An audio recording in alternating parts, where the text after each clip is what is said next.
యెషయా గ్రంథము 54వ అధ్యాయము 14వ వచనము.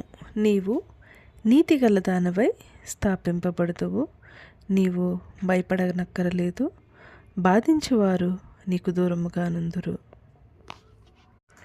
దేవుని పరిచర్యలో ఉంటూ దేవుని కొరకు నిందలను అవమానములను సంతోషముగా అనుభవిస్తున్న నీతోనే దేవుడు ఇది నాన్న మాట్లాడుతున్నారు. దేవుడు నీకు ఇస్తున్నటువంటి వాగ్దానము, నీ బిడ్డలను రక్షిస్తానని, నీవు నీతిగల దానివై స్థాపింపబడదు అని మరొకసారి దేవుడు తన వాగ్దానము అనుగ్రహిస్తున్నారు. విశ్వాసం ఉంచుదాము. ఈ వాగ్దానం మన జీవితములలో నెరవేర్చబడును గాక. ఆమేన్.